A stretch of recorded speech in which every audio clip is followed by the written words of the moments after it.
All right, so let's talk about the Super Mario Quadratic. So the first off, it has to be a quadratic. We can't use any lines. So if I do like x plus 2, that won't work. It's not going to allow you to proceed if that's what you're typing in. Okay, so we have to use a quadratic. So the best form of quadratic that we want to use, which is they talk about down here, vertex form is going to be the easiest. Let me move my camera up. So you can use vertex form or factored form. I think vertex form is the best. So check this out. We're gonna type in here. We want y equals. I'm just gonna type in the general form. A times x minus h. To get the square, you can of course use the little type pad here. So I'll square it. Oh, that doesn't work. Sorry. Hold on. To get square in here, you're going to press shift and 6.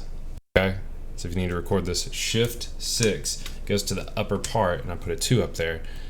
Go to the right, plus K. So this is going to be the form we want for both of these. So I'm going to copy, Control C, and paste. Oh, here's the keyboard I needed. Okay, it's right there. So copy and paste there. So this is going to be the form, and really for the rest of this assignment, try to use this form. It's so helpful. For instance, let's talk about A. A is the concavity if it's going up or down. Okay, if I get rid of A and just make it a 1, let me go ahead and put some other numbers in here. Okay, just so we have something to look at. Okay, there's my quadratic. If I put a 1, it's going to open up. Obviously, Mario cannot jump that direction. We have to start from down, go up, and then come back down. So the concavity, we need to make that negative. So there we go. So we have a jump path now. Next, the reason vertex form is so nice is that these numbers tell you where this highest point is going to be. So right now it's at 1, 1. Even though this is a minus here, we change the sign. So it's at 1, 1. Where do we want the height of this to be? Well, I want the star to be where Mario jumps. Okay, so the star, we go to the x value, that's 6. So in here, I'm going to put a 6 right there. That's the x coordinate for your vertex. So watch how this is going to shift to the right.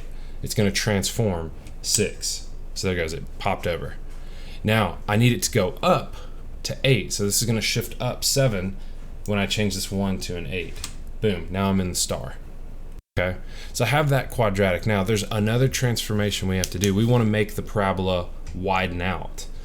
So watch what happens. If I make this 1 a 2, it shrinks, it stretches. That's the transformation from the last lesson in Play Pause It. If I want it to compress, which means flatten out, we have to make it a fraction. So to make a fraction, you can type any number. I'm going to start with 1. Hit the /, it's the button right next to the right shift key. It's coupled with a question mark, so I'm going to press that. And then I'm going to push, let's just start with 2 and see what we get. Okay, so 2 doesn't seem good enough. By the way, you can also type all of this in here if you need to. 2's not good enough. Let's try 3. 3 seems like it's going to work. Okay, that seems pretty good. So I'm going to leave that one. Now we're going to go mess with this one. I'm going to do the exact same setup, -1. But when I change these, I want to get this coin here.